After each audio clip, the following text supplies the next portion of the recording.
Hi everyone, good evening. My name is Sukhi Jutla and I'm the founder and COO of MarketOrders. And what is MarketOrders? We are essentially a online platform, a marketplace, and we help independent jewellery retailers to source the products and services that they need directly from suppliers. So in essence, what we're doing is we're using technology to get rid of the middleman and the wholesaler who's usually in the middle of the transactions, and we help the independent jewellers to get the products that they need direct from suppliers. And what is just so interesting about this industry is that less than 4% of transactions when it comes to gold jewelry and diamonds is actually done online. And when I found that statistic, I was really surprised. But then again, not so surprising, because when it comes to the gold industry, and especially with diamonds, the relationships are very, very much trusted relationships. You've got suppliers and manufacturers who will only deal with each other if they've actually seen each other. They shake each other's hands. When they buy products from each other, they actually literally bring products in a briefcase to the independent jewelers. The independent jeweler will then open the briefcase, view the products, and if he's happy, then he'll actually pay. And normally it's they'll pay in check or cash.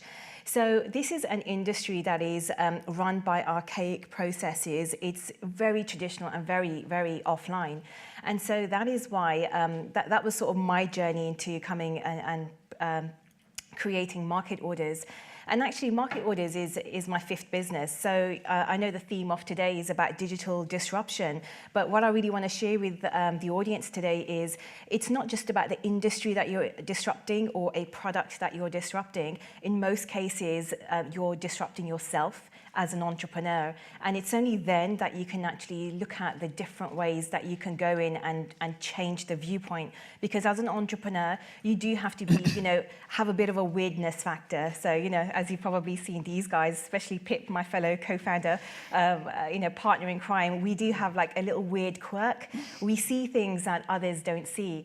And many people in the gold and diamond industry have told me relentlessly that what you're trying to do can't be done. But I always say disruption cannot happen from the inside. So if you imagine a donut, if you're inside, you can't see what's going on. It's only if you're outside the donut that you can actually see exactly what's going on and then what changes you can bring about. So I'll give you another example. Uber was not created by a taxi driver. Airbnb was not created by the hotel industry. So disruption really comes from outside. So if any of you are thinking of disrupting an industry, but you're not in the industry, you're actually at an advantage because you can come in at a very sort of different viewpoint and you can actually see things that people inside the industry don't see. So I'm just going to take you a little back about my entrepreneurial journey. When I left university, I went into a graduate job. It was around 2 weeks into the job when I started noticing something very, very weird. And it was, I started to notice my soul was dying bit by bit.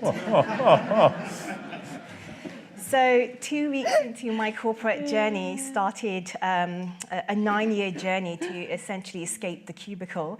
And I actually wrote a book about it called Escape the Cubicle, Quit the Job You Hate, Create a Life You Love. And that's my love story to the corporate world. And I'm actually giving a few copies away in the prize draw, so do stick around for that. So during that 10 years, I was actually trying to escape my day job. So I was a secret entrepreneur on the side. So during my lunch breaks and after 5 p.m., I was always sort of tinkering around with different ideas. Some of the ideas, I had this fantasy of wanting to be like J.K. Rowling.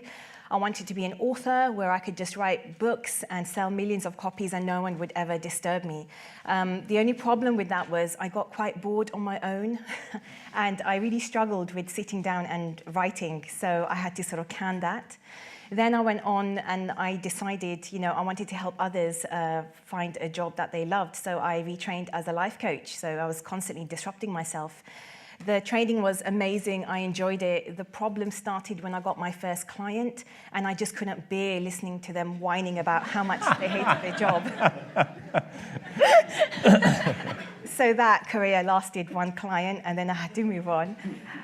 And then I met my co-founder, who was a gold and bullion diamonds trader. And he used to sell gold and bullion on the stock exchange, so it's very digital. And he wanted to move into the sort of physical space, and he saw a gap whereby the small independent jewelers on the high street were really, really struggling with getting the products that they needed.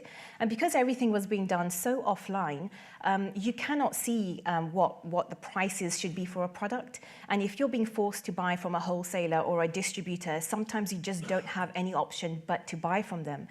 So we got together, and he asked me to help put together processes and systems around being able to basically have like a supply and logistics company, sourcing products from Singapore, Malaysia and Dubai, and then serving it to the UK market. We ran that business for about 2.5 years. Things were going really great. We actually turned over revenues of 26 million, and we supplied 1 ton of gold. 1 ton is actually the size and weight of an African elephant. So just imagine a really goldy, glitzy elephant.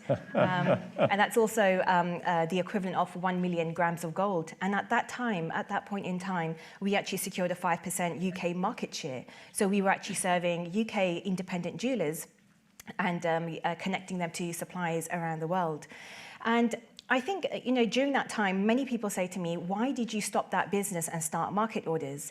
But again, coming back to the theme of disruption, as an entrepreneur, you have to see when you have to sort of disrupt yourself again and again.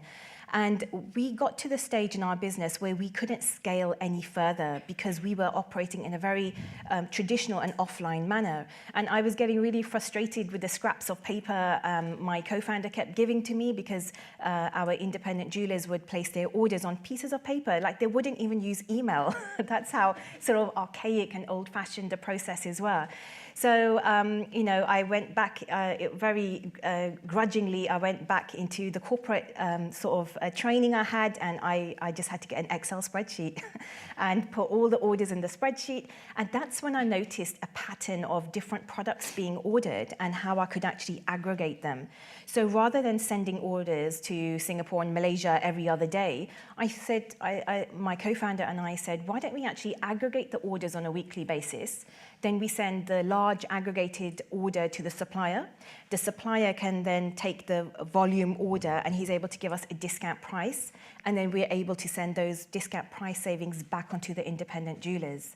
And both sides of the participants in that marketplace are happy, because the independent jewelers need cheaper prices to remain competitive on the high street.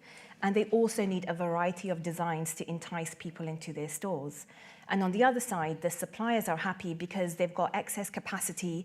They want to serve more customers, but they are just being bottlenecked by the wholesalers and distributors who sort of make the industry a little bit more opaque.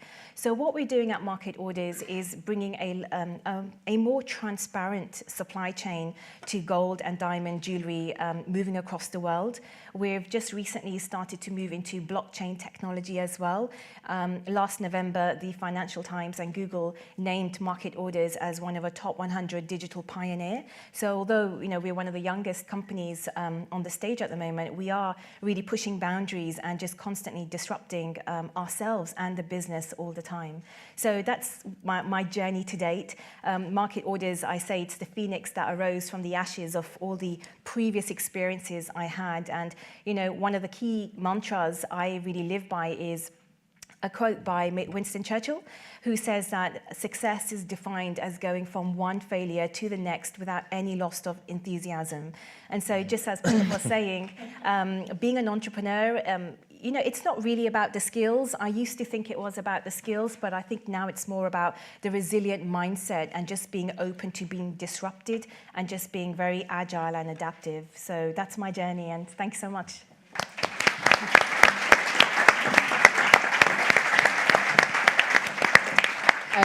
Thank you very much, Sukhi. I know you didn't mention it, but we actually saw each other a couple of weeks ago. Yes. So Sukhi was actually named as one of the top tech women 100 Yes. in the city as well. So it's all about the prizes and achievements. Yes. At the moment for you.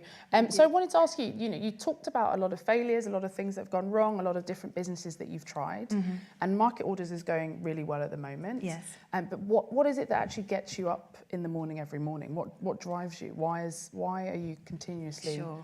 Where do you get your resilience from? I think it's really, it goes back to that classic knowing that you're making a difference. So loads of people say to me, you must love gold jewellery, that's why you're doing what you're doing. No, it's, I don't even see the products. It's about bringing this system to an industry that is very old-fashioned and really archaic, and knowing that you're actually making a difference. So for example, 88% of jewellery businesses in the UK are independent jewellers. And so that's where my focus is. I'm trying to help them to actually sustain their businesses. And most of them are terrified that the business has been passed from their parents, and usually they're immigrants who came to this country. 30 years down the line, they've handed this shop to the next generation, and this generation is terrified that they can't compete and they'll lose their family business. But on the plus side, it's great for me because the shops are now being inherited by a very tech-savvy customer base. So now I'm speaking to the shop owners who really, really want technology to be part of their business. So we at MarketOrders, we don't sell gold jewellery, but we are enablers and helping the independent jewellers to sell more of the products that they need.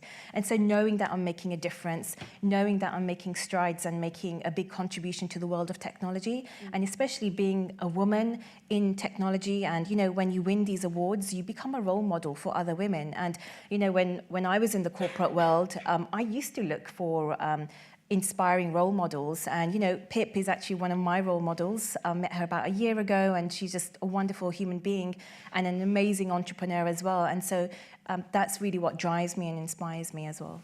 Fantastic. And today is a day of role models. So for any of you that haven't been on Twitter all day, Women in Science, Women in STEM has been trending. It's actually the UN's International Day of Girls and Women in Science. So it's fantastic to be able to celebrate the two women, as well as the two guys who are enabling women too. So thank you very much, Sukhi. Thank